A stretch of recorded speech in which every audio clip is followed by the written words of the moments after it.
Okay, we on now. So welcome everybody to Manhood TV. I am your host Elliot Nelson. BJ Kicks is with us right now. He's on time. Everybody else is not. Ashton just actually texted me. So what I'm gonna do is play some music. Kicks. We've had a long day at work, so we're gonna chill out for a moment before we get started. All right. That's cool with me.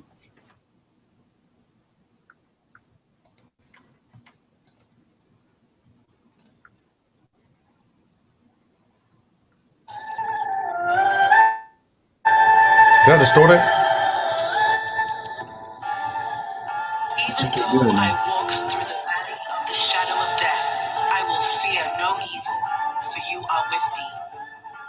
Your rod and your staff, they comfort me. I honestly grow insecure as I get older. You high, there comes a day when you get cold. Comes a day when you slow. Time is taking its toll. 45 on the back of the jersey upon your soul. Scared to let go, I don't know what the future holds. My nightmares having nightmares. I'm quite scared of what's fair. How I feel. He's seriously playing Fear by Lecrae? Yeah, I got to get everybody together real quick. But we are live, John. Good evening, everybody. How's everything going?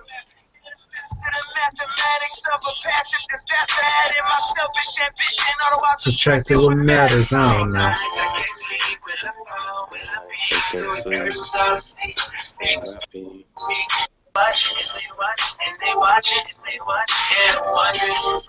What they thinking about late nights, I can't sleep, count cash, count sheep.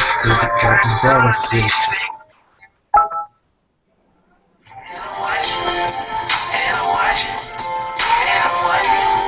What they thinking about it. In high school, we tried to act all tough.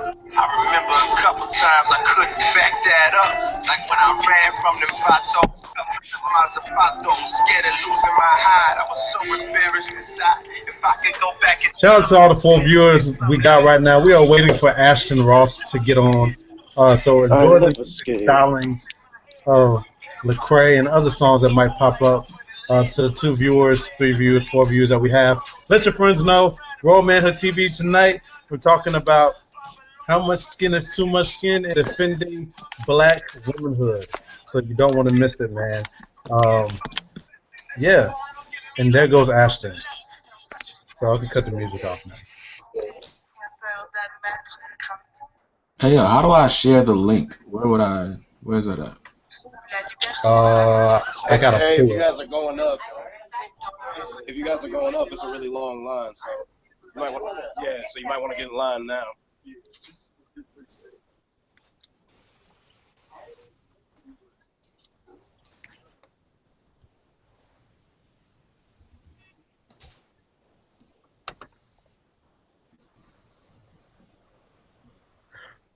What's good, y'all? Not much, man. I'm just playing around with all these commands I didn't know were in Google Hangouts. Right. The Q&A button. Should we enable this button? That might be easier than the Twitter stream. Really? There's a Q&A button? See, just hover over to the left. I mean, the Twitter stream is nice. We should probably do both. That's true. That's true. Let me get this link, man. Everybody, to the 4 or 5 viewers, thank you for continuing to stay with us as we played music and get everybody together. I am Elliot Nelson, your host of Royal Manhood TV. We got the Ash Money Records, Ashton Ross to like my left bottom corner. We got BJ Kicks and John Harper, who is currently on mute right now, but he's on vacation. He's taking some time off vacation to chill with us and talk with us as we discuss the many things that happened across the world in the past couple of weeks. And guys, y'all gonna have to help me out with that because I haven't really been abreast of my news for the couple of weeks. All I know is Ben Carson is running for president and in the playoffs right now. So since we're talking about Ben Carson, y'all can go ahead and give y'all thoughts if he's gonna win, how you think that's gonna play out. Nah, he's not gonna win. Is he gonna win? Is he gonna win? Is that a real question? Nah, he's not winning. Yo, Elliot, You can't be serious, right? I'm not serious. Of course not. But I mean, for the sake of the show, there might be some people who are for Ben Carson. I can think of So one I mean, person. One. Do you remember, Elliot? There was a dude we went to high school with. I'm not going to say his name. But when I met him in like ninth grade, he was the only person I ever had heard say Ben Carson. And that was like his idol. He was like, oh, he was the first black neurosurgeon or something. And like for like Halloween, he came to school dressed as Ben Carson. He actually ended up, he's like super smart. He ended up going to Stanford. You remember this kid? I think I remember something like that. Yeah, he would probably be the one to be like, yeah, he gonna win. I want to like find that dude on Facebook or something just to ask him about Ben Carson running for president. That's the only person I know who would like vote for that dude. And I wonder if he would vote for him, given his stance on all these different policies. Hey, you said we might have people who are for Ben Carson. If you're a viewer right now and you're for Ben Carson, please log out. Please log out. Thank you. But I mean, We still love you though. being black, some people, him being black, some people might just think that No. bro can be second black president. First of all, I mean, given the strength of all the people running in the Republican race, I don't think Ben Carson's got a shot, like, at all, given the people that he'd be up against just in his own party. Like, there's no way he gets the nomination. I mean, not just that, but the fact of the matter is that just because he's black, that doesn't mean much of anything, because we had Al run, we had Jesse run, and black folks wasn't voting for them. So, yeah, just because you black, I don't know why people like to think, oh, we only voted for Obama just because he was black. He was black and he was qualified. You know what I'm saying? Now, I might not agree with a lot of his policies right now, or a lot of his the way he does stuff right now, but at the same time, he was qualified. He wasn't going to get up there and make us look dumb. He wasn't up there talking about run, Jesse, run. So, I don't. Yeah, Ben Carson, no sir. John, can you hear me, man? I'm here. I'm listening. Okay. So you got any views, opinions on Mr. Ben Carson running for president? I mean, like, I read the Ben Carson story and actually watched Cuba Gooding's portrayal of Ben Carson. It's a magnificent story, great guy. I don't know what to say, because you take Ben Carson being African American out of it, he's just throwing his hat into the ring. Like, I couldn't tell you this man's policies, what he stands for, what he's what he's against. I can't actually talk about this without knowing what platform he plans to stand on and how shaky it's about to be. I mean, we had another black dude run against Barack Obama. I can't remember this dude's name, but they said that man cheated on his wife and then he disappeared completely. So, Herman Cain. same thing could happen to Ben Carson. We're just gonna have to wait and see what happens. I mean, everybody in their mind. What was that? We were talking about Herman Yeah. Cain was like he was like the skinny version of Uncle Ruckus. So we'll just wait and see. I mean, we just gotta wait and see. Everybody and their mom is trying to be president right now. Marco Rubio think he got a shot, and I'm laughing because if he thinks he's getting that Latino vote, he is sorely mistaken. I wouldn't know because I'm not Latino. Right. So Trust me on this. He's not.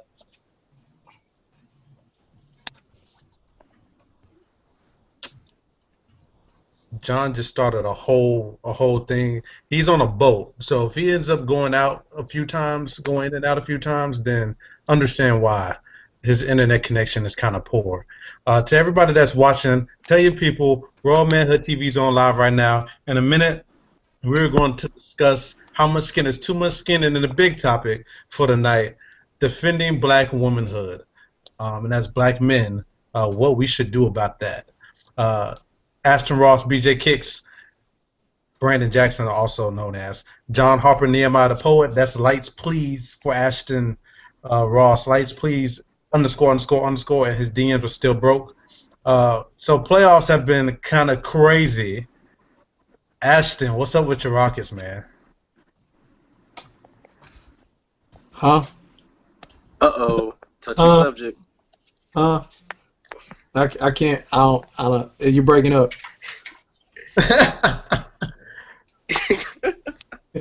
You're breaking up, man. No, I don't know. They're becoming the Rockets that I've grown to know and love, all over again. The kind that builds you up just to let you down. But I mean, I don't know. I hope we can pull out a win just so we don't, have bad karma and they do us like, we did Dallas. But I mean, we're at home. We got that going for us. But just the way we've been playing, I don't know what to say about him, man. James Harden's not playing like he was the MVP candidate. Dwight Howard, he can't hit a free throw to save his life. Dwight soft. All of the hold on. All of the role players aren't playing their role. It's true, though. Jason Terry is trying, but he's just old. So I don't know. I don't know what to say about it. It was a good run. I still say Rockets in 7 just because I have faith the size of a mustard seed. True enough. So the homie. I know what to say about him. Go ahead.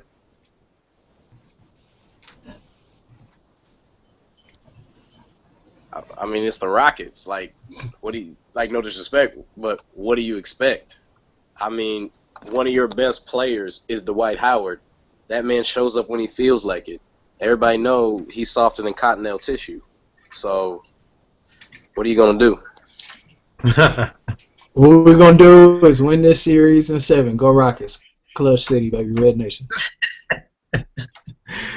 we going to keep thinking that. We got 8 viewers right now. Welcome to everybody that just tuned in. This is Royal Manhood TV. We're engaged with culture, encouraging men to live as kings, as well as showing women a different side of manhood that they should know and should really enjoy seeing and it being refreshing.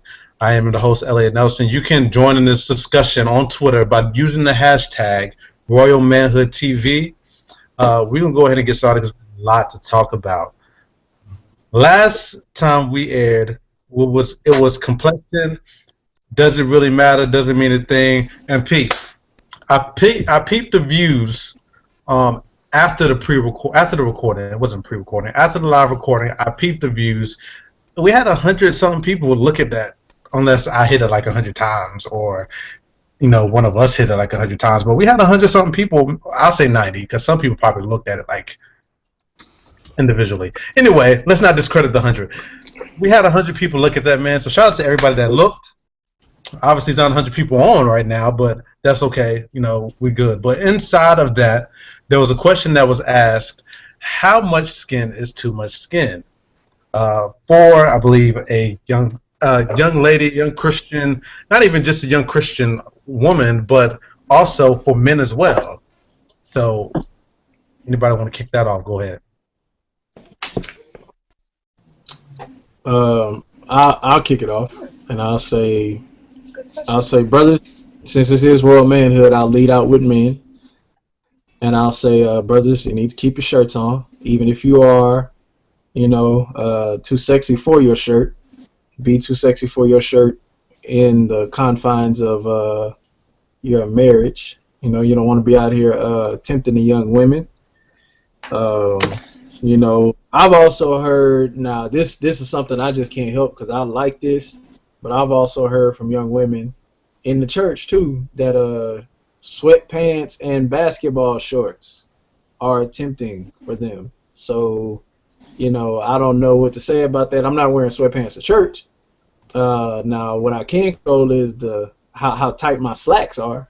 You know what I'm saying? I think you have to do things in a way that promote modesty. You know what I'm saying? That promote the uplifting of one another as brothers and sisters in Christ. Right. So, as far as women are concerned, I don't think that you have to dress like a nun to be modest, and I don't think that you have to dress like a 70-year-old Kojic church mother either.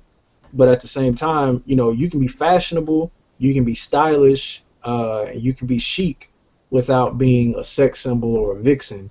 And there's a lot of women who are mixing Kardashian-esque fashion and Beyonce type fashion in with church culture and are calling it, you know, being a diva for Christ or whatever. And yeah, I don't know. You just got to be careful with that.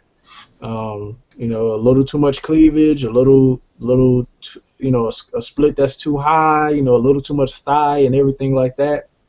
Shout out to Nakia, you know, on Twitter. She said, "Ain't no thighs in holiness."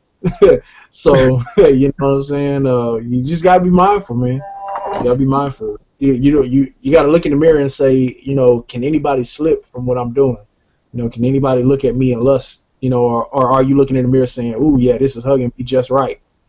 You know, and if you are, then, you know, I don't know. That's between you and God. But, you know, I do know that I've been in church and I've been distracted, and it wasn't because of your pretty face. So. Sure.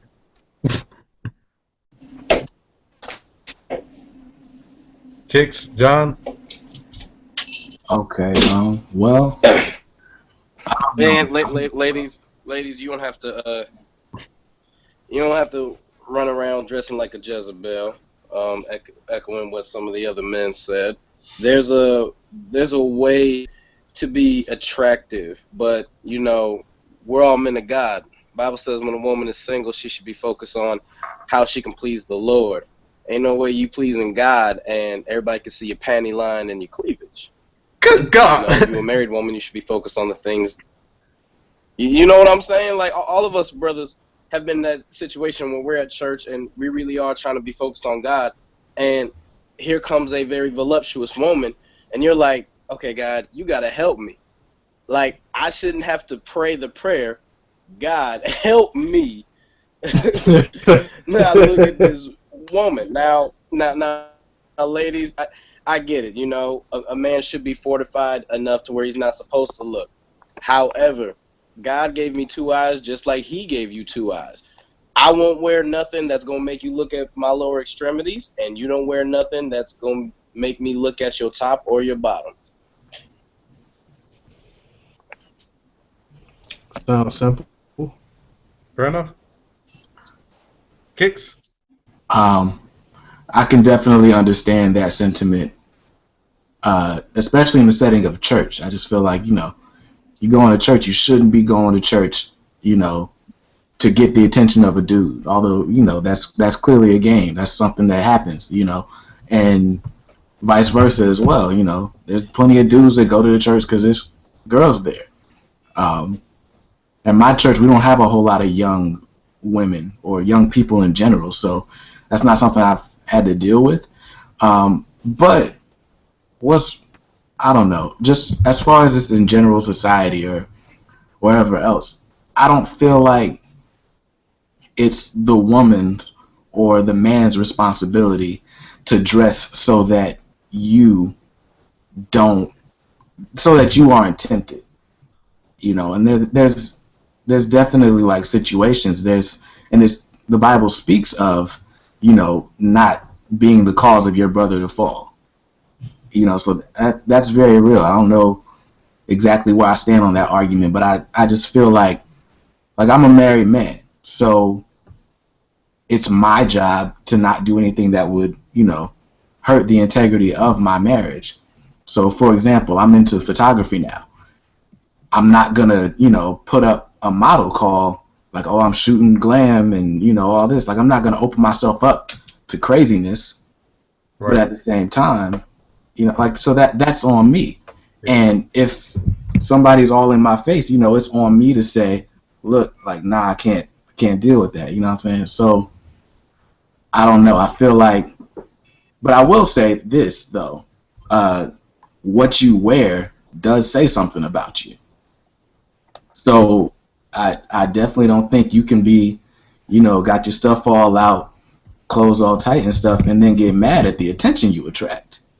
You know, like if some dude's all up on you, or you like, oh, dudes only want sex from me, that's probably because that's all you advertising. You know what I'm saying? So I will say that, you know, covering yourself up a little bit does open you up to better attention, in my experience. True enough. Yeah.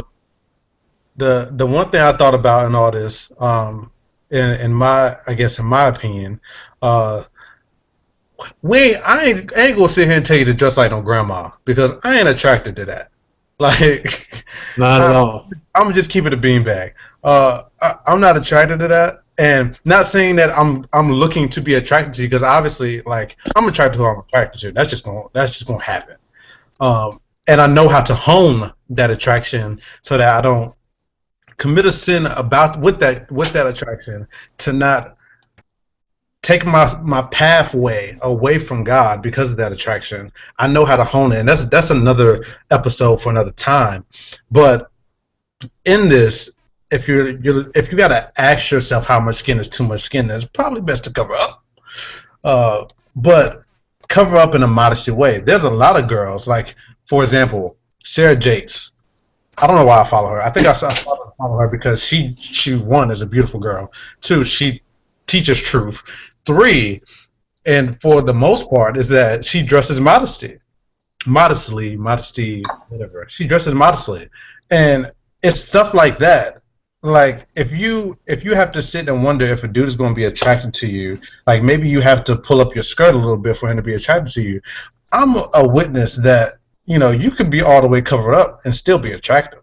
Like, but Preach.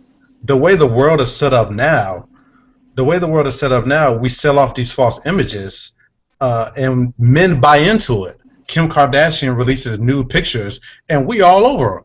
Well, of course, women gonna think that you need to show skin to get a man's attention, like, and it's stuff like that. And we're gonna get into defending womanhood off those type of sentiments too. But it's stuff like that, you might see that to all the ladies that are watching, if you are a lady that's watching. It's stuff like that where I say, okay, do not be identified. Don't let Instagram models, don't let video vixens, don't let porn stars define you. Like, your standards in Christ, go to him. If you have a question about what you should wear, go to him. Take everything to him, because I'm pretty sure he could be like, no, child, you need to put that down. Like, good and well, you got too much back there. You got too much back there. Don't you dare. This is the first date. Can you just please just put a blazer and some jeans on and stop trying to do that? Trying to look like that. So it's those things like that, man. So if anybody's asking, like, how much skin is too much skin, I just say take it to God. But understand something. A real man of God ain't gonna go after a chick that puts herself out there like that. Like, we want some things to be left to the imagination, and not to the imagination of stumbling, because that sounds so off. But yeah, we want to view you as somebody who is in Christ. If we see you with no clothes on or half naked, we're gonna think something else. So please be advised. Please be advised. Use that too much at work. Go ahead. So the other sentiment that I was going to add, though, is that women who wear leggings, yay or nay? Dog, I'm not, like, I feel like, Oh dear. I can't get into being like the fashion police, right? Like, so there's certain things I wouldn't let my daughter wear, but I'm not about to be the guy like, oh, no woman should wear leggings because that's gonna make me stumble. That's stupid. I'm gonna blame somebody else for me, not having the self-control to not look or not, be all lusting after somebody. That's how I feel about it. Yeah. But like I said, anybody that puts something on, they put on their outfit, one, because that's what they're comfortable in, and two, because they like whatever attention they're going to get. You know what I'm saying? Like, and it's not about to be like the Bill Cosby pull your pants up, but I can't get mad if, I got on 8XL jeans, sagging, and like a 3XL t-shirt, and then somebody looks at me or accuses me of being a hoodlum, I look like I'm up to no good. Right. You know? So if you dress like a hoe, you can't get mad at somebody tell you look like a hoe. But I mean, as far as this, oh, it's gonna make somebody else stumble. That I feel like that's on me. That's not on the person wearing the clothes. As far as like leggings or what you cannot wear, again, it's just like my same argument with sweatpants. You know what I'm saying? I wear sweatpants because they're comfortable. You know what I'm saying? I don't wear them because I guess they're revealing or whatever. I wear them because they're comfortable and they're easy to throw on, and I don't like wearing jeans all the time. And I think it's the same thing for women with leggings on. I think they wear them as from what I hear, because it's comfortable. You know what I'm saying? Now, I mean, if a woman is blessed with a nice curvy body or whatever, and she has on leggings, then like Kick said, it's not really her fault that God made her voluptuous. You know what I'm saying? That she shouldn't have to, because to be honest with you, even if a woman who is voluptuous wears a nun's outfit every day, you gonna see them curves. You know what I'm saying? You can't run from that. You just can't run from a big chest. You can't run from a big butt. You can't run from that. You know what I'm saying? It's that the hump in that skirt is gonna tell you what's going on. You know what I'm saying? So it's not like wearing leggings or whatever is gonna keep me from falling. My own relationship with God is gonna keep me from falling. You know what I'm saying? And I don't put labels on people based on what they wear or what they how they look or whatever, because being in the church for as long as I've been, we have enough of that. You know what I'm saying? We have enough of, she has this on, she has that on, he has this on, he has that on. So, they don't really know Jesus because they have this on or whatever. And even when it comes to, the type of women that I pursue, or the type of women that I, am attracted to, I don't, if you're fashionable, that's what it is for me. It's not about if I feel like you're dressing like a hoe or if I feel like you're dressing like this or that or whatever. I like fashion. You know what I'm saying? I like to know that you can do more than some leggings and a t-shirt. You know what I'm saying? Can you look nice? You know what I'm saying? Because I'm gonna look nice regardless. So that's just kind of how I feel about it. I don't really I take kick stance with that. And, I don't really think that it's too much of our responsibility to police people or to tell them what they can and cannot wear or whatever. But at the same time, you just have to be mindful, what I'm saying, of your own heart motives. And I think that's what we can tell people as brothers in Christ, is that you have to be mindful of your own heart motives. Right. If you intentionally trying to attract or intentionally trying to draw attention to your backside or your bosom or whatever, especially when you step in the house of God, then that's an issue. You know what I'm saying? But I mean, if you're just out and about on the town and I'm running to the grocery store and I got on sweatpants and I just came from working out and I got on a t-shirt with no sleeves, I mean, I'm sorry, woman of God, but I don't work out in my elder's habit. You know what I'm saying? I don't work out in my collar. I don't work out in my student tie. I'm sorry. I work out in a t-shirt with no sleeves on. So Agreed. That's just that. Agreed.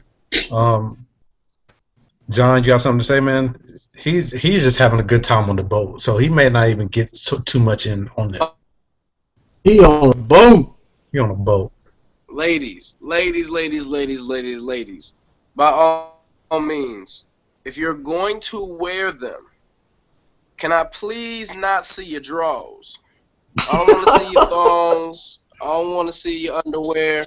I don't want to see your undergarments. I don't want to see what you got on for your man. I don't want to see none of that. I shouldn't be able to see through your leggings, your polka dot and cheetah print, undergarments. I don't want to see that at all. Not even a little bit. You know what's crazy? No real man that I know wants. What's up? Apparently, like that's something that some dudes want to see. I remember I was working I'm not gonna say where I was working, but there was this chick there, and she has on like a t-shirt, right? But she's got this neon colored bra under the t-shirt. Uh-huh. And I said something to her. I was like, yo, you know, I can like see your bra. She was like, yeah, that was the point. And I was just like, whoa, I didn't know that. Like, I thought, you know, undergarments weren't supposed to be visible, like, no matter who you were. But apparently there's women that dress for that attention, and there's dudes that are looking for that. And I mean, by all means, if that's what you're attracted to, I mean, I'm not about to get into no slander, but I feel like, you know, there's a certain type of woman that wears something like that. And that's not a type of woman I want to be associated with. Not romantically, anyway. But that's another story. True stuff. Yeah. Okay. Hold on. I got. Go ahead, John. Man, I'm about to go in just for a split second because that story just really like jacked me up a little bit. Okay, go ahead. I hope we got some viewers. I hope we got some followers. Please give us some feedback because this creates courageous conversations and great debates. Because what I'm about to say is gonna make a lot of ladies upset, but I ask you to listen to what I'm about to say, word for word. Ladies, I get that, you know, everybody, men, women, everybody has self-esteem issues. But under no circumstances from this point forward are you ever allowed to call men dogs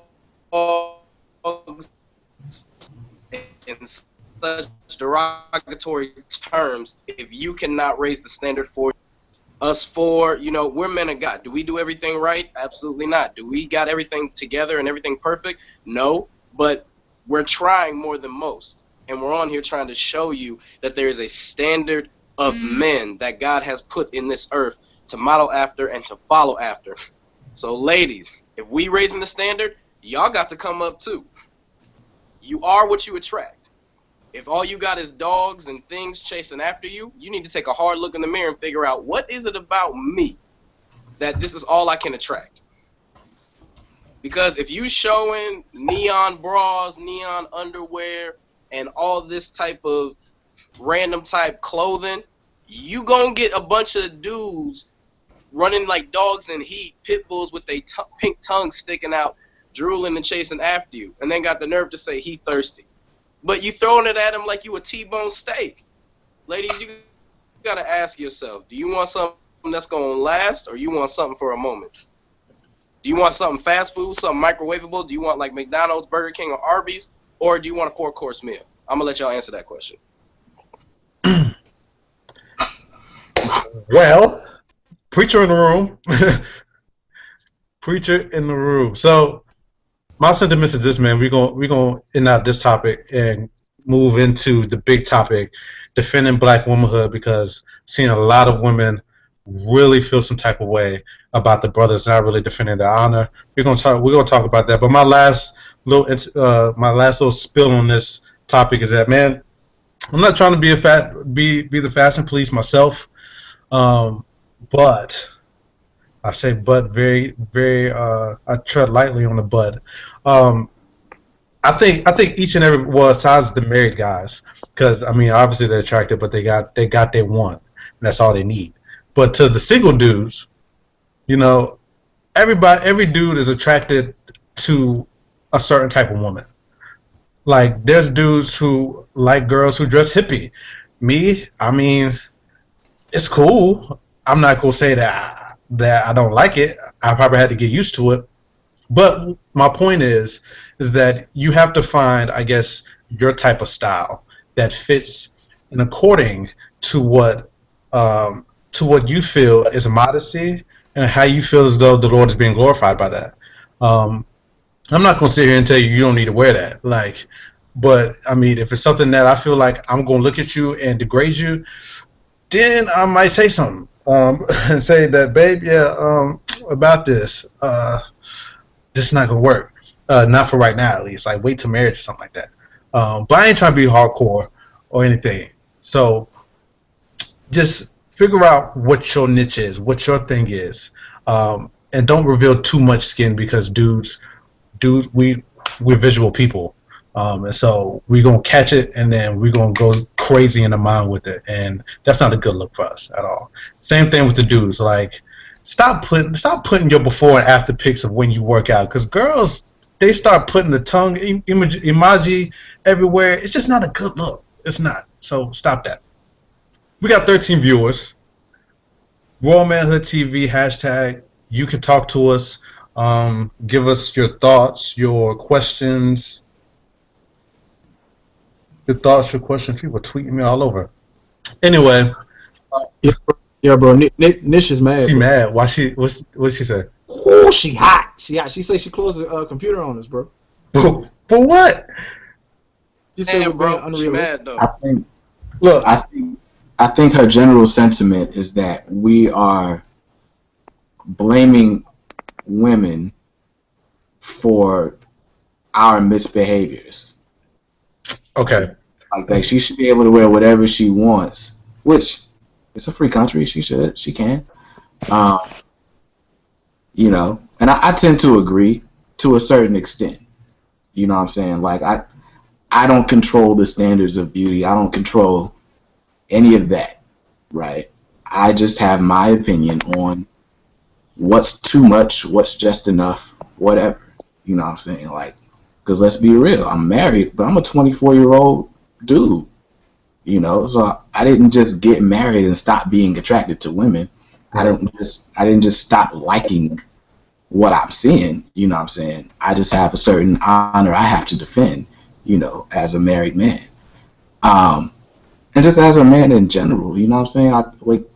Let's be real. There's way too much going on in the world for us to be distracted by some titties. But that's another topic. Right. I don't. The whole controversy over whether or not you have to be modest. Nobody's saying you have to do anything. All I'm saying, and I believe that all we're saying, is, you get what you put out. You can't be mad at the result. Yeah, definitely. And since Niche probably closed the computer on us, I'm gonna talk to every woman that's probably even watching right now. I'm not placing the blame on the men's actions or our actions on women, because you can ask anybody. I put total blame on the man. I think 90% of any problem that happens between a man and a woman is probably the man's fault, because we're crazy like that. I'm always putting the blame on men, but that's not to justify any of this. People, what I'm trying That's to say. true. What I'm trying to say. Men, we are visual people, and so if you want to dress how you want to dress and do what you feel like doing, then cool, do that. But do not expect for a lot of men are supposed to, not a lot of men, but all men are supposed to respect women, are not supposed to degrade them. That's my stance. However, we live in a sinful world. We are sinners ourselves. So there are going to be men who degrade you. That I don't agree with. I don't think that men should degrade women, but it happens. And so the way you fix that up is just look in the mirror. Now, dudes, all day long, I'm going to say, y'all need to stop acting stupid and get your mind on Christ and stop trying to, I guess, manipulate women into your conniving little ways. But yeah, that's just my go for it. I mean, to each his own. Niche, like, I love you, like, but at the same time, everybody, not even just women, men need to watch what they do too. We have to be mindful. Be free to do whatever you want, but be mindful in doing that. Like, how is this going to be perceived? So yeah, Nish says she's not upset. huh? I said Nish said she's not upset, so we're all good to go. I think this is just good for the debate. You know what I'm saying? Oh, okay. Well, next up, defending black womanhood. To everybody that's still watching, it looks like we didn't lose any viewers in that moment. Um, hashtag, I almost said pound sign. We don't say pound sign anymore. Hashtag World Manhood TV. Let us know your thoughts. We're getting into defending black womanhood. Now, I thought about this topic throughout the whole entire racism thing when it came to police brutality, Mike Brown, Trayvon Martin, the Baltimore riot, and I saw a lot of women voice their opinion on how we need to the men need protection. Black men need protection. They're out there protesting. They're out there fighting for us. But then there's this little backtrack where you have a moment where women are dishonored, women are hurt, women get raped, they get abused, they're victims to domestic violence. Then it's where's the men? You have men who actually sit up and say, "Well, she shouldn't have put her hands on him though. Like she'd actually deserve to get hit." So I guess this is the first question. This is the first question. As black men, why do we find it so difficult to defend our sisters?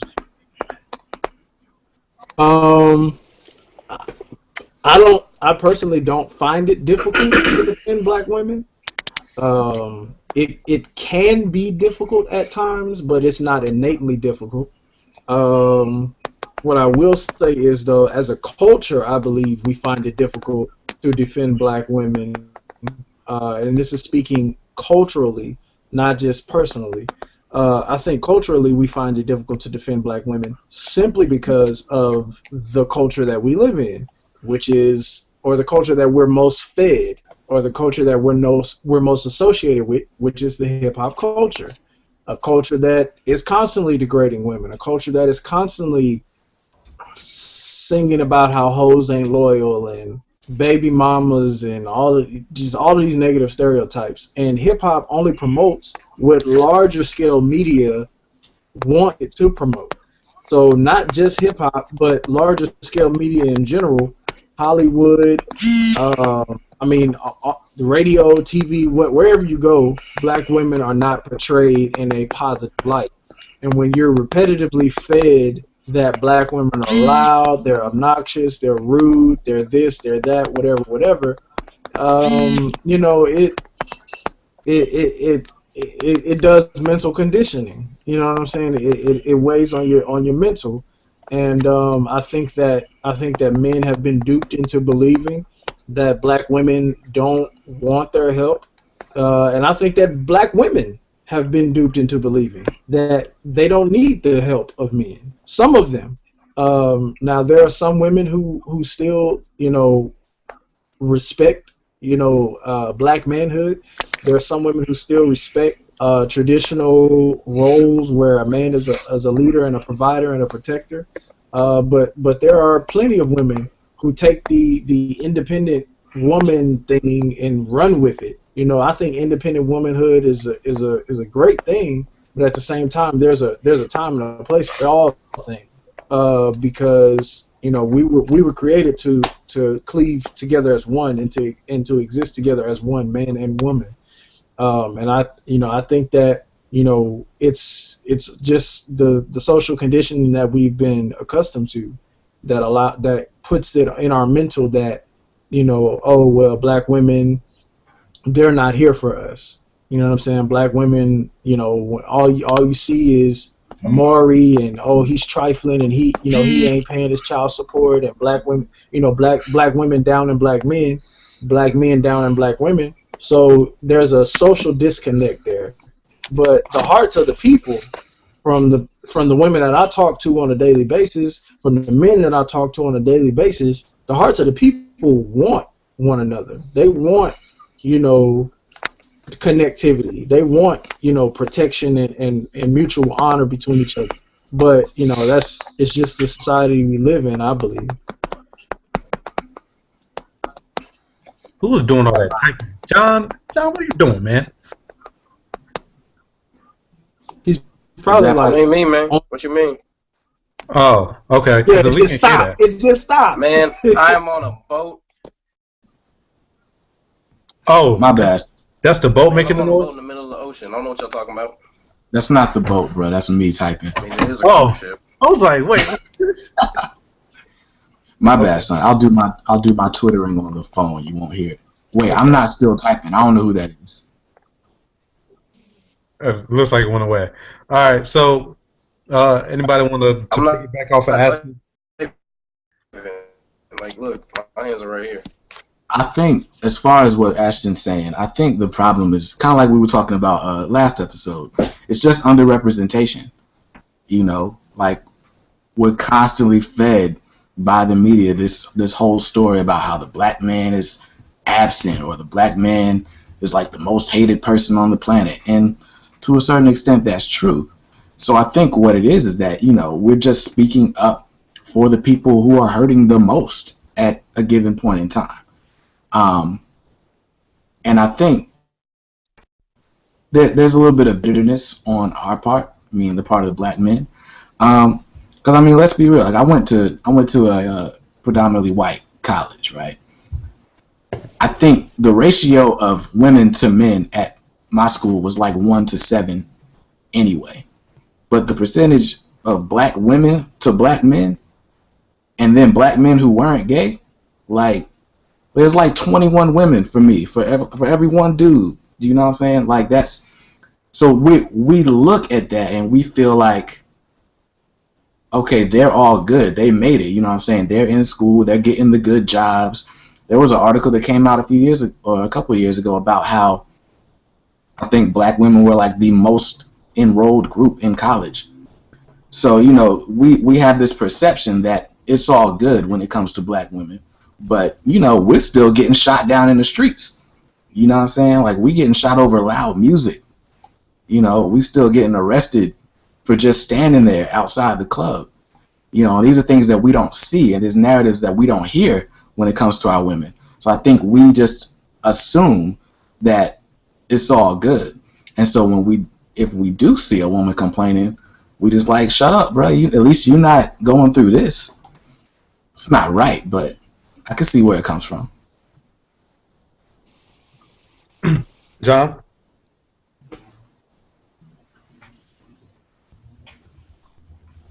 I don't know if John's here. He's muted. Sorry, I was muted. Is he overboard? Did he go No, I'm overboard? here. Hey, I can swim great. I'm a great swimmer.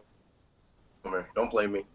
Um, I just tweeted out I'm at a crossroads with this because society right now has shifted so much to the point where you're going to find a lot of people that say women don't, and I'll explain myself as I go forward. It's twofold. Half of society says women don't need to be protective because they're strong, they're independent, and they can defend themselves. The other half says, well, women aren't as strong as men and they're helpless, so they do need defending. And for me, it's a difficult position because you have so many women to the point that don't feel like they need any form of defending or help from a man whatsoever, that they just negate men altogether. And then, it's similar to what JB and Ash were saying. The media has done a number on African American men and African American women in general. I mean, we talked about it, Elliot. I can't remember if we talked about it on our first show of Royal Manhood TV or we talked about it with Adriana, you, and Nakia, where we were talking about shows like Scandal and Being Mary Jane and stuff like that. And I got in a lot of trouble because I said I can't stand shows like that. Mm-hmm. Because for me, it's like, okay, you mean to tell me the only way our African American women can get on national television is if they're showing their bodies, they're sleeping with high-ranking men of power, and they're being conniving and scheming, and then justifying it in the name of, don't I deserve to be happy too? I have a gigantic issue with that, and I know these are some of our followers' favorite shows, but and I think Shonda Rhimes is an excellent writer, I'm just convinced and of the mindset that there was a period of time when our African American women were doing a lot more than just being loud and belligerent and having sex with everybody and anything on national television. They were looked to as champions and they were looked to as heroes. Same with African American males. So I could blame society for that. I could blame Fox for that. I could blame a lot of people, but I think it starts, deeper in our communities. A lot of us come from single parent homes where mom was everything, and a lot of us didn't necessarily have a lot of men in our lives teaching us to do the right thing and growing up the right way. Thankful I got into the body of Christ at a younger age, and I had some men to show me the way, and that's why I am the way now. But yeah, when it comes to defending African American woman, the African American woman is, to me, pure strength, pure beauty, pure gorgeousness, and personally, one of the top 5 things God created on this earth. That's just my personal opinion. So our sisters do need protecting. I think a majority of them do know how to defend themselves. Maybe some don't.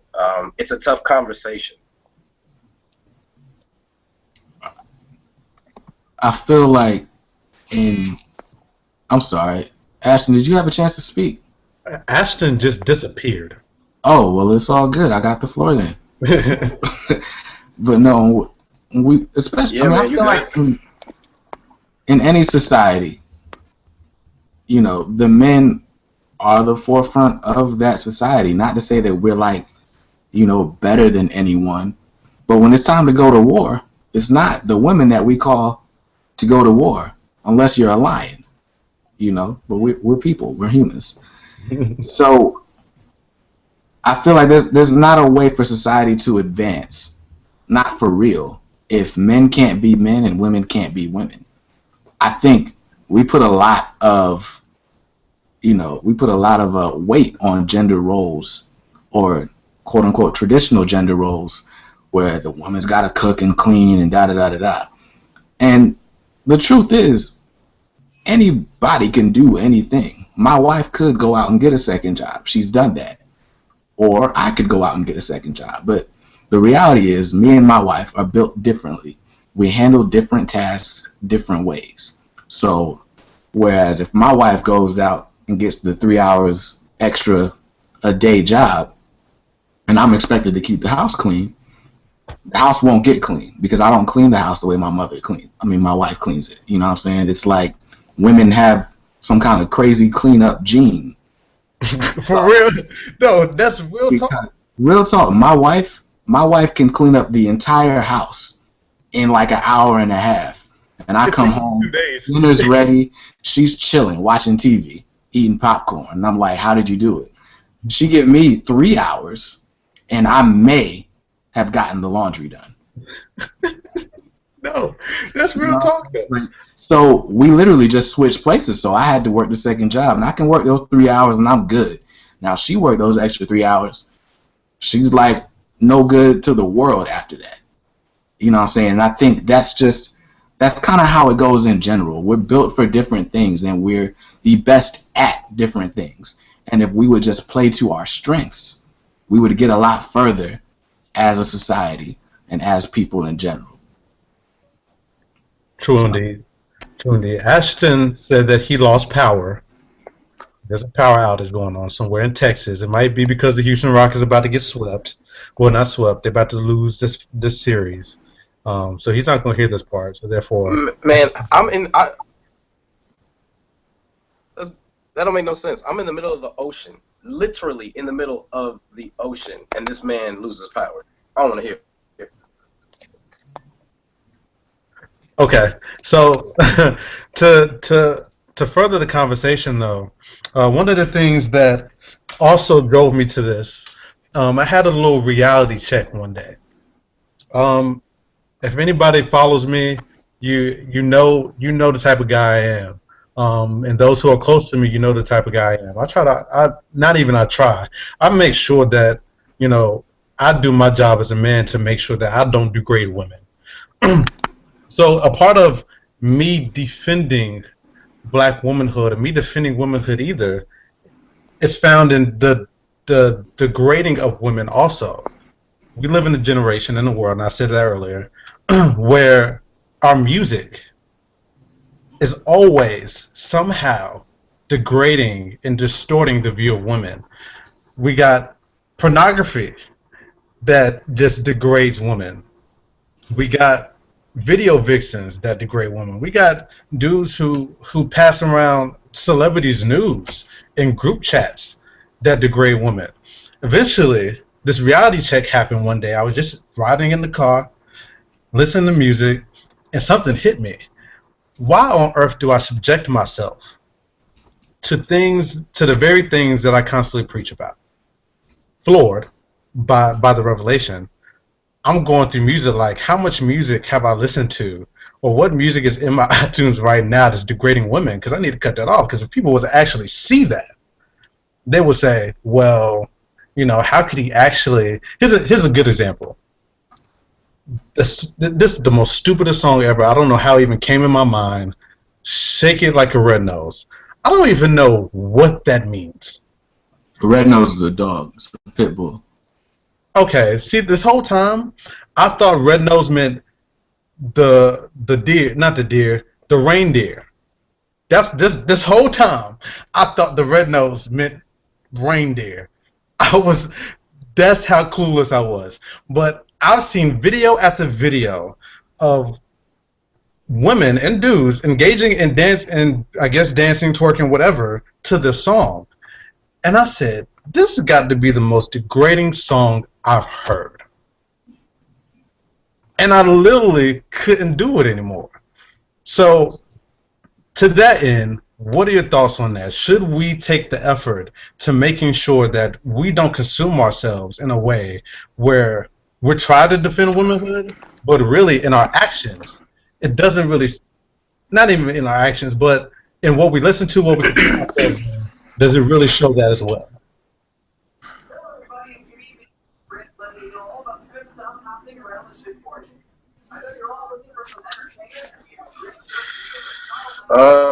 Y'all can get quiet on me like that, though? Okay. How do you go about my question? Would no, because the brothers here are trying to come up with correct, articulate means of answering your question, there, brother. I mean, it's people, Americans are, and just in the United States, people in general, we consume. And it's unfortunate that we consumed whatever is given to us via media, via social networks. We are consumers by nature. But then I think what you're asking goes to a much, much more deeper issue, and if we're talking about scripture and we're talking about Bible, which we always are, you end up breaking the very first commandment God gave in the 10 Commandments, and then everything else falls from there. So answering this question, it's like, well, do you love God with all your heart, all your mind, body, and soul? And if you love him, you will keep his commandments. You won't put any gods before him, Then we get into idolatry. We can get into a whole bunch of stuff. So it's not, that question is not as clear cut, I think, as you would like it to be as far as answering it. Okay. But that's just me.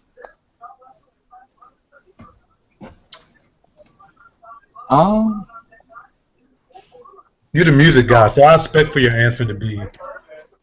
You expect for my answer to be what? I expect for you to have an answer. That's what I mean. Oh, okay.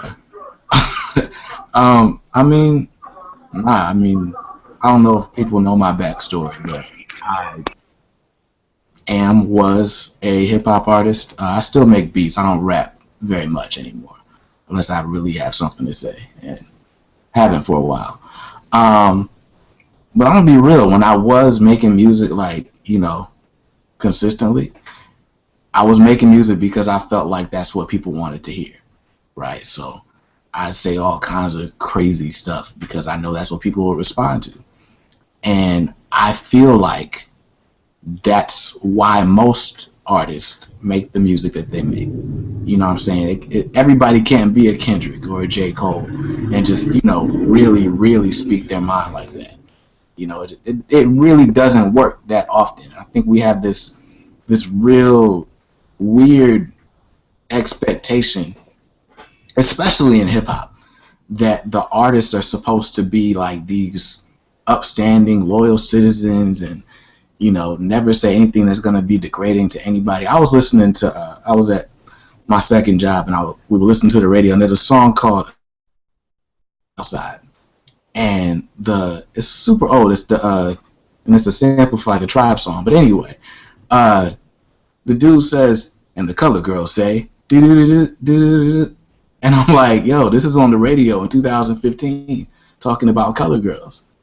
But my point is, in just about every other genre, in every other art form, in everything that you watch on television, we get fed the same images. You know, we get fed women in subservient roles. We get fed black people in subservient roles. We get fed sex, and we get fed violence. That's not unique to hip hop. You know, that's not you. So I for that, I can't fault the red nose dude for singing about red noses. You know, our society in general, as a whole, as a country, is driven by all of these negative things. So I can't say it's that person's responsibility to not make that song. It's definitely your responsibility, though, to live your truth. You know, if you're someone like us who by no means is claiming to be perfect, but we do proclaim that we believe, you know, in Jesus. We study the Bible. We try to live a little bit better each day. So if I bring to your attention that, hey, maybe you shouldn't be shaking it like a red nose, you know, then at that point it's on us to change our mindset. And if that's what we're really after, then we will, you know. But it's not the artist's fault that I like shaking it like a red nose. That's not his fault. He made it because he knew somebody was gonna like it, and at the end of the day, he's trying to put some food in his family's mouth. I can't fault him for that. Okay. Ashton, while you were away, I gave a little revelation about defending black womanhood and when it came to not just defending them on the front lines, but also in some of the things we do on day to day. In one regard, it was in regards to the music that we listen to. I eventually came to this revelation that how can I preach about degrading women when I actually about not degrading women when I actually consume some things that are very toxic and that degrade women. So if you have any back up for that, then go ahead. Music, man, media, man, it's powerful. What I can say is, you know, I'm H-Town to the core, and, you know, one of my favorite artists, you know, is Pimp C. Pimp C, he ain't the most respectful of the ladies. You know what I'm saying? You know, that's just being honest. But at the same time, you know, you're right, Elliot. You're right. It's a question that I do have to ask myself, which is why I don't listen to much Pimp C anymore. You know what I'm saying? When I hear it, hey, I can't lie and say I don't get live. But at the same time, you know, I'm not feeding it. I'm not constantly feeding it to myself, because when I was, and when that was my main course, when Pimp C and you know, who Kanye and all of the other brothers that I really listen to, you know, hard, even Jay-Z, even, you know, Nas, even Biggie, you know what I'm saying? All of the guys that I listened to real hard when I was into hip hop more so, you know, they were feeding me something that wasn't positive and wasn't putting a positive light on black women. I even have to be careful of the subtle ways in which TV puts a negative light on black women, because, you know, if I know I'm gonna probably catch a little backlash, but if all I'm seeing is the Real Housewives beating the mess out of each other and talking about each other and shading each other every week, if all I see is Mary Jane, you know, out here being a hoe, if all I see is, Olivia Pope sleeping with the president, and doing this and doing that. You know, there's a fine line where, okay, it's like Olivia is, this type of very grown and secure woman in her career, this and that, whatever, whatever. But at the same time, she has to sleep with all of these men, and she has no control over her love life. The same with Mary Jane, the same with it, and that's becoming like a reoccurring role for black women who have, and I feel like the media knows that there is a lot of black women out there that are leaving out of college that don't have an equal black partner, or don't have their pickings are slim, and they're throwing these messages out there. Yeah, just sleep with married men. You know what I'm saying? So that to get what you need out of life. You know what I'm saying? Because Mary Jane did it, Olivia Pope did it. You know what I'm saying? And those were very well dressed, well spoken black women, and you can do it too. We just have to be careful of what we consume. And me myself as a man, I have to change my mindset. And the only way that I can change my mindset is by giving myself better brain food. That better brain food isn't gonna be Pimp C telling girls to take it off, bend over, and let them see it. You know what I'm saying? That's not what my brain food is gonna be if I'm out here trying to be a positive light for black women. If I'm out here trying to defend their honor, at the same time I can't be, looking at them as, objects. I can't objectify them. You know what I'm saying? So I think there's definitely some responsibility on us as men and as people in general, women too especially, to make sure that we monitor what images we take in of ourselves. Because if all you identify with on TV is the loud Aunt Jemima, ghetto hoodified chick, the baby mama on Maury, whatever. Not to say that those are lesser beings or lesser people, but if you know that we are more than that, if you know that as a culture we are, because at the end of the day, there's rednecks that are crazy like that. There's white trash that's crazy like that. There's Mexicans and Hispanics that's crazy like that. You know what I'm saying? But who's getting it promoted, and who is the media pushing that on? Who's the media pushing that stereotype on? It's us. And that's because that's the stereotype they want us to fit into. And if you don't want to fit into that, I think we have to, you have to stop glorifying being ratchet. My dude, my perspective on media and what we consume changed so much when I had my daughter.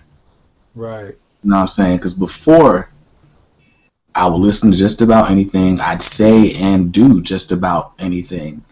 You know what I'm saying? But understanding how my actions affect her, one.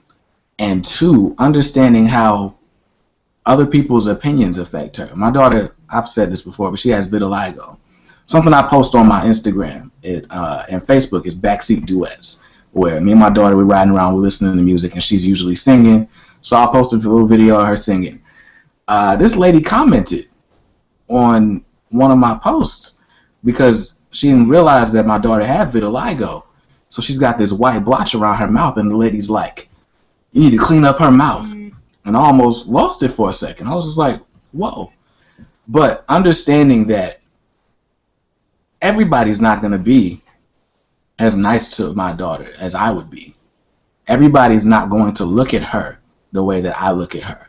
And a lot of that has to do with what they see on TV, what they listen to on the radio 24/7. You know what I'm saying? Understanding that aspect of it definitely makes me monitor what it is I'm listening to. What am I saying? What are we talking about right now? You know? But what's real though is I mean, because I used to say, okay, well, it's all entertainment and you should be mature enough to know reality from what's not. But that'll all change when you see a 6-year-old singing about, whipping work. You know what I'm saying? They're not mature. They're not being censored. The stuff that comes on the radio, like, what was that song? I'm in love with the coca and the baking soda. Like they I'm play in that. love with the cocoa. I'm sorry. They play that on the radio, like in the middle of the day. Like you pick up your kid from after school care, and they talking about they singing baking soda. I'm like, baking soda? Like you can say baking soda on the radio? But anyway, and it's the same thing with Trap Queen and all that stuff. And you don't realize it, but that stuff will affect you subconsciously. Like if I ride around town listening to Crime Mob and Get Rich or Die Trying and the Marshall Mathers LP, I might jump on somebody. I'm hype. You know what I'm saying? There's just like there's certain music that'll put you in the mood, for some other things. There's a reason why we have different playlists. There's a reason you go on Spotify and there's your working out playlist. Because it makes you feel like you want to work out. And if you don't believe that music really affects you like that, I think that's a tad bit of ignorance, but it's okay. We helping you out on Real Manhood.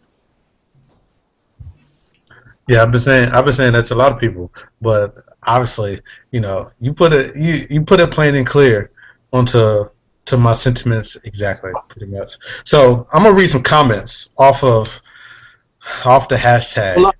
Hey, can I get one?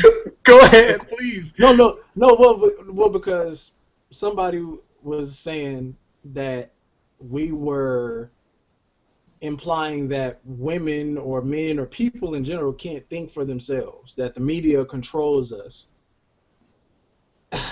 And I don't that's not what I was looking to imply.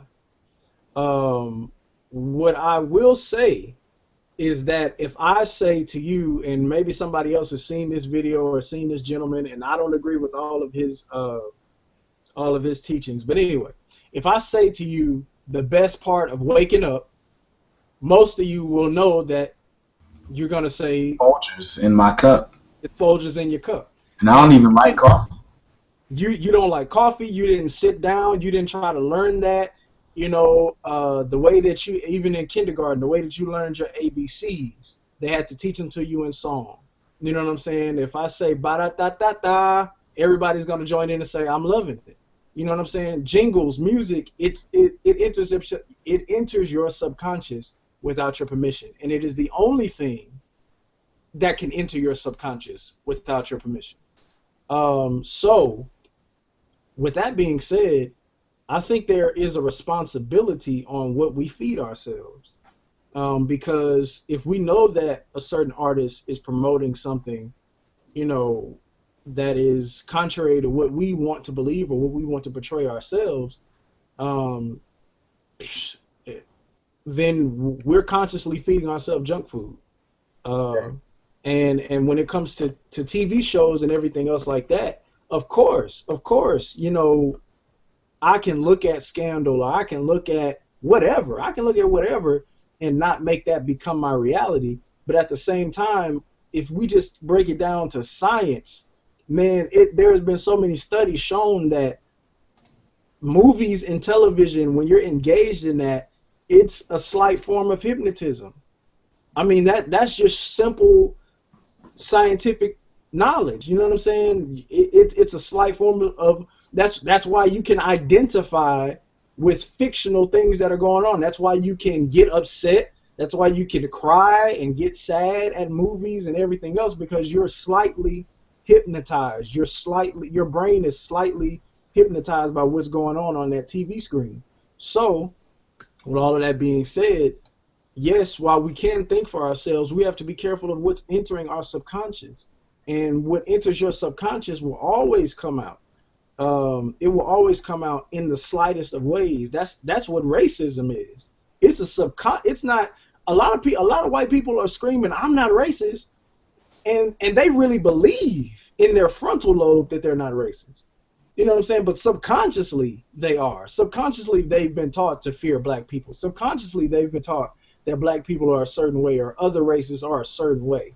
And we have the same prejudice towards white people or towards this person or that person or whatever, because of subconscious teachings. You know what I'm saying? That we've allowed ourselves to be fed. So I don't think that we're trying to promote that people can't think for themselves.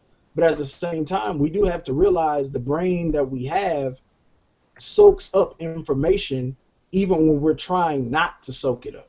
You know what I'm saying? And with that being said, we have to be careful of what we put into ourselves, because whatever you put in is going to come out. Exactly. So we have a comment that I wanted to read. It says, "Listen here, I love Pimp C and Bend It Over, Let Me See It. However, that does not depict how I view myself as a woman." I don't think anybody's saying that whatever you listen to or whatever you're looking at is going to depict how you view yourself. Although I tend to believe that over time and based on repetition, that does start to become true.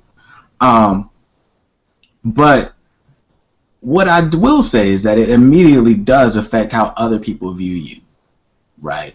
Like, for example, there's dudes all over the country, all over the world that have dreads, right? Some of them may call them dreads, some of them may call them locks, whatever, right? But if you see a Toyota Corolla, nope, not even Toyota Corolla. Let's say this dude got a 96 Honda Accord, windows tinted, rims is like 38 inches, and it's four of them in this 96 Honda Accord, all the windows rolled down halfway, none of them got shirts on. What are you going to think about this car full of dread-headed dudes? That they on some other stuff. They are no good. And especially if they got the music blasting and it's Chief Keef blasting out their speakers. Right? Bow, bow, bow. You assume those people up to no good. It could be that one of them is on his way to his job interview. My assumption would be that his job interview was at McDonald's. Is that my fault? Is that his fault? Is that the media's fault? I don't know. But it's still true, right? So I can't say that you should not view yourself as holy or as intelligent or as whatever because you listen to or because you watch a certain type of TV show. But what I will always say is that you can't be mad at how other people view you based on what you do in their eyesight. We live in a society where people will generalize you for anything. There's people right now looking at me like I'm crazy because of my hair. There's places I cannot walk into and fill out a job application and actually get hired because of my hair. I mean, I could complain about society all day long. The reality is I probably would not want to work somewhere if they're going to judge me just because of my hair anyway. But if I want to, be acclimated and be a part of this system, then I have to cut my hair. And that's how that goes. But people want to know why I got rid of my beard. The very reason right there. Because they say that if you have a beard, you can't be trusted. That's what I hear. Like, if you have a big beard, people think that you're shisty or they think that you're sketchy. I don't know. But anyway. I don't know, man. I would love to live in a world where I could look, act, say, dress however I wanted to and not be judged by anything but what my real character is. But we don't live in that world. And until we do, I have to conform to certain standards. And that's just a part of being an adult. Like my daughter doesn't wear matching clothes. My daughter doesn't necessarily wear matching socks all the time. If she wants to walk out the house in a fairy costume, I will let her walk out the house in a fairy costume. Because I'm not about to cloud her mind with, the world is this way and da-da-da-da-da. But the reality is, at one point, there's going to be a time where she wants to be a part of a system, and she cannot be a part of that system because of who she is naturally. And she's going to have to change something about herself. Now, I will fight every day until that day to make sure that day is delayed or make sure that day maybe never comes. But if that day comes, that's a decision that she'll have to make as her own self. And she has to live with that. Great stuff. To everybody that's still viewing, thank you for viewing. Thank you for still kicking it with us. You can now, this is the portion now. I've been saying it for weeks after weeks after weeks. Ladies, If you have any questions for the men up here, you can hashtag Royal Manhood TV. Ask us questions. We'll try to get it in before 9:30. Um, and we're going to continue to talk while we wait for your questions. It doesn't have to be regarding the actual topic for tonight. It can be talked about. It can be anything that you feel needs to be addressed by men. So yeah, hashtag World Manhood TV. Let us know. John looks like, I think he said he was only going to be on for an hour. He's going to dinner with his wife on the boat because he can't go nowhere else but on the boat. So with that said, I'm actually going to save part of this topic, but I wanna go ahead and talk about it since I'm going to talk about some of it since we're talking about uh, defending black womanhood. Floyd Mayweather. We didn't get to talk about the fight. I'm not even going to talk about the fight. But what I will talk about, and a lot of people may feel some type of way about what I'm going to say. Next, this is the preview to next week's show. I mean, not next week's show, the week after next week's show. We're going to talk about domestic violence and rape culture. I think it's going to be a big topic. I think a lot of people have been waiting for or been wanting for men to really discuss this and engage this properly because it seems like we fall short and drop the ball on this issue. But to go ahead and make light of the black womanhood story, I mean, not story, the topic, Floyd Mayweather has had obviously history of domestic violence disputes. However, we tend to, as black men, or as I've talked to many different black men, when it comes to an athlete and a celebrity's domestic violence disputes, or just dishonoring women, period, the same notion applies that we don't really know what she did. Those were alleged disputes, and we usually say that to people because they have some type of success going on. Mayweather, obviously 47-0. I'm hoping he gets one more. I hope he gets an L before he retires, but it doesn't look like it's going to happen. Why do we continue to allow someone's success to eradicate their so-called behavior in dropping the ball and defending women and honoring women? Because they got money. That's why. It's because they got money, man.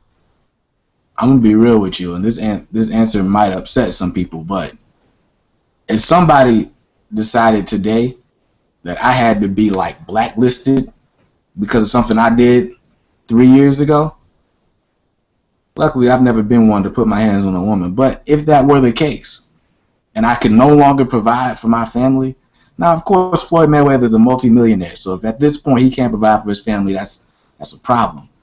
But my point is, if some of us, or if somebody treated some of us the way some of us want other people to be treated, we'd be in some bad shape. Okay. You know what I'm saying? Like, there might be a group of women who feels like Floyd Mayweather doesn't deserve whatever he's got. But whatever he has doesn't have to do with, him beating on women.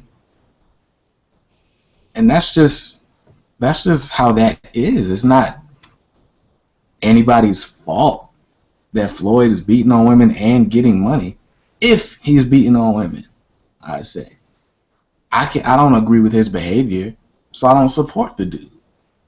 I did watch the fight, but I mean, I'm not, and I do root for Floyd most of the time, just based on what he does as a black fighter. Okay. The way he's so commanding with what he's worth and making sure he's paid what he's worth. Because, I mean, if you go down a list of black heavyweight champions, there has not been very many, with the exception of maybe Muhammad Ali, who really did things on their own terms like that. And that's something I have to respect as a black man, in any other field that I'm in. Okay. What I'll say is, I agree. I agree that we should not hold people's past mistakes over their head. But I do believe that as a society, we also need to hold them accountable for those mistakes. We don't need to hold them over their head years later, but there does need to be a sense of accountability. My prime example is Robert Kelly, Mr. R. Kelly. Mr. Kelly needs help. The man needs help. He doesn't need to make any more albums. He doesn't need to make any. He's done his work as a musician. He is a legend in the game.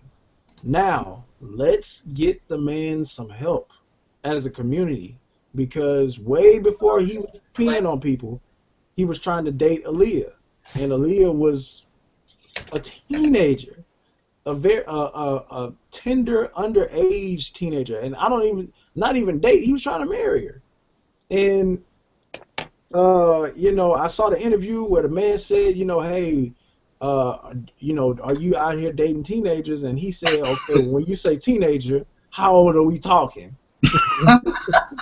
The man needs help. Chris Brown. Okay, Chris Brown beat on Rihanna. I don't think that Chris Brown's problem is his domestic violence, but I do think that Chris Brown has anger issues. And I think that as a community, we should want to see if we really love these people the way that we say that we do. But we don't, because they're celebrities and we eat them up and we throw them away. But that's another topic. If we really love these people the way that we say that we do, we should want to see better for them. We should want more for Chris Brown than throwing tables on Good Morning America and breaking windows and just being an all-out, whatever. Just being crazy. Doing what he does. Just exploding at his anger. And those are real issues that he has to deal with. It's like, what Kendrick said on the last track of his last album, when stuff hits the fan, are you still a fan? You know what I'm saying? These people go through normal human stuff. They're not gods. They're not, whatever. Floyd Mayweather. Hey, if he is out here doing that, Ray Rice, if he is out here doing that, they need some help. They really do. And they need to have their coattails pulled. But at the same time, I don't think that they should be shunned or shut off from their professions, you know what I'm saying, for mistakes that they made long time ago in the past. You know what I'm saying? Because if they're good at it, then they need to be able to operate in those fields. But at the same time, their personal life, that's just human decency. It has nothing to do with, because you're a musician or because you're famous, you need to uphold a certain standard. I just think, just personally as a person, you should want better for yourself. Right. Now, just to clarify what I said, if you're going to be a part of an organization, you're not going to hold yourself to that organization's standards, i.e. Ray Rice and the NFL, right, then yeah, you should be held accountable for that. You should be suspended. You should be fined. In the case of someone like Floyd Mayweather, first off, the dude's a boxer. You would expect boxers to be violent. At least I would. I just feel like that's common sense. Somebody should be around there making sure he's not violent toward, his lady friend, but the boxing commission is not going to suspend Floyd Mayweather. He's like their top money maker. You know what I'm saying? But anyway, that's how I feel. Okay. Well, that ended right at 9:30. To all the viewers out there, like I said, if you got a question, you can ask us right now, or you can save it for the next time. To the Floyd Weather stint, I just want to say this: I respect bruh when it comes to his talent, his overall hard work and ethic. But when it comes down to actually you one being cocky, but that's a whole nother subject, a whole nother topic, because everybody feels like if you are in that type of arena that you got to be cocky. But that's neither here nor there, because you want to flaunt your money everywhere. But I'm not going into a whole rant on Floyd Mayweather. I respect his talent. I respect his hard work. But there's been so many different issues when it comes to him cutting up when it comes to women. Like, that's something that, of course, I can't respect. And like Ashton said, these dudes need some help, and I agree. I feel like one of the big things, and I'm probably going to reiterate this next time we air, as we talk about domestic violence and rape culture, that a part of the issue why men put their hands on women, and not saying that they should, not giving them a pass for them to actually do that, but there's something going on inside of them that hasn't been dealt with. Uh, there's some type of hurt that's going on that hasn't been dealt with, and if you don't deal with those issues, some men, and I'm just going to put this out there, ladies, and you can close with this. A lot of us men, we hold stuff in. We bottle stuff in. We bottle a lot of our past inside to the point where one thing makes us go off. So it's best for men, and I've always told people this, it's best for men to get around other men, and let those things out if they don't feel like they can let it out to women. However, Ray Rice, Floyd Mayweather, anybody that has treated a woman in a derogatory and inflammatory type of way, it's mainly because of something inside that they haven't dealt with. And if they just deal with those issues, then they'll probably be a lot better. Let's remember, we're talking about a football player and a boxer. Like, if you want to talk about hypermasculinity, Yeah. if they've been fed images of men can't cry and all that stuff, it's not hard to imagine that they would become abusers in that way. But I feel like that's another topic for another day. Yeah, we're gonna talk about that. Ashton, you got any final comments, man? Go read my blog. I wrote a blog yesterday, and I think it'll bless you. So go do that. It wasn't really a shameless plug, but I really want you to do that. So if you follow me on Twitter, ask me for the link. I'll send you the link, and I think it's gonna bless you. So go do that. And yeah. Kicks? I did not write a blog. And I'm trying to be a little bit more active on social media. I kind of disappeared after I got married. So feel free to That's hit me. the same thing I'm going to do, so yeah, you good. Right. But feel free to hit me up if you have any questions, y'all want to chop it up, whatever. I'm at BJ Kicks anywhere you want to find me. Twitter, Instagram. That's actually the only places you need to find me. But so, hit me up. Let's keep it respectful, and I don't want you double D's in my timeline.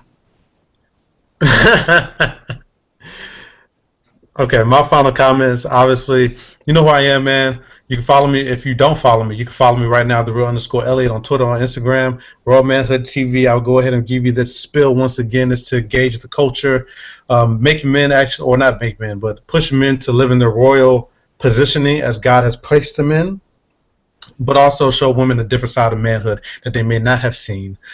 This has been another Royal Manhood TV. Check out Ashton's blog. I might have to have him as a guest blogger for my joint. We got some more stuff underlining in the works. Me and Kicks have been working on that for the most part. So yeah, just be blessed, everybody. No hard feelings to anybody that watched. We just out here challenging perspectives, man. That's what it is. You can also look at any blogs that I've made, any poems or whatever, royalmanhood.blogspot.com for the moment.